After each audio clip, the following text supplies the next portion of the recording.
আসসালামু আলাইকুম। পুষ্টি বাংলা চ্যানেলে সবাইকে স্বাগতম। তো সম্মানিত ভিউয়ার্স, আপনারা আজকে যা দেখতে পাবেন, আমার যে বেগুন ক্ষেত রয়েছে খামার বাড়িতে, তো ওইখানে আমি কীটনাশক মুক্ত কিভাবে ফসল চাষ করে থাকি বা সবজি চাষ করে থাকি সেটাই আপনাদেরকে বলবো। তো বাংলাদেশ কৃষি সম্প্রসারণ অধিদপ্তরের দিক নির্দেশনায় যে বয়মের মাঝে একটি আপনার ঘ্রাণযুক্ত একটা তাবিজ যাকে বলে, এই যে আপনারা দেখতে পাচ্ছেন, এখানে নিচে দিয়েছি সাবান পানি আর উপরে ওই তাবিজটি আছে। তো এটা হচ্ছে আপনার কীটনাশক মুক্ত। পোকামাকড় যেগুলা ফসলের ক্ষতি করে সেগুলা আপনার এই এখানে আসবে ওই গ্রানে, আইসা সেটা ওই পানিতে সে পড়বে, পড়ে তার জীবনটা নষ্ট করে ফেলবে। আর ওই দিক দিয়ে আপনার ফসলের জীবনটা সুন্দরভাবে গড়ে উঠবে। তো এটা আমি দিয়েছি আমার যে বেগুন চাষ করেছি যে প্রজেক্টটায়, সেই প্রজেক্টে।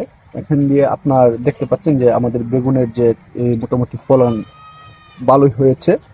প্রায় এখনো ফল ফল হারভেস্ট করি নাই। যদি এদিক দিয়ে দেখাই, আপনার এই যে আপনি ফলন যদি দেখতে পান, এখানে দেখা যাচ্ছে এই যে ফলন ধরতেছে মাত্র, এই যে ফলন ধরতেছে একটি গাছে একটি, দুইটি, তিনটি, চারটি, পাঁচটি। ওই দিক দিয়ে আবার কলি আসছে। তো ফল মোটামুটি আশা করি আমাদের ভালোই হবে। ওই দিক দিয়ে যদি দেখায় আবার, এই যে এখানে এখানে এই যে দেখছেন, এখানে এখানে এই যে একদম নিচু থেকে ফল ধরতেছে। হ্যাঁ, তো এটা হচ্ছে জানুয়ারি মাস। এখন আপনার যে সবজির বাজারটা রয়েছে সেটা মোটামুটি একটু আপনার নিম্নগতির। তো আশা করছি আমরা এই ফলটা আজ থেকে আরো 15-20 দিন পরে হারভেস্ট করব। তো ওই সময় আপনার সবজিটা কিছু মার্কেটে কম থাকবে। আর নিজের পুষ্টি চাহিদা পূরণ করে আত্মীয় স্বজনকে দিয়ে কিছু নিকটতম বাজারে আমরা সেল করতে পারবো। তো যারা এই ভিডিওটি দেখলেন তাদের উদ্দেশ্যে একটা কথাই বলি, যাদের পতির জমি রয়েছে এবং অল্প একটু সময় পান, তখন আপনারা এই ধরনের সবজি চাষে আসক্ত হবেন। আপনাদের নিজেদের পুষ্টি চাহিদা পূরণ করে অন্যদের চাহিদা পূরণ করতে পারবেন।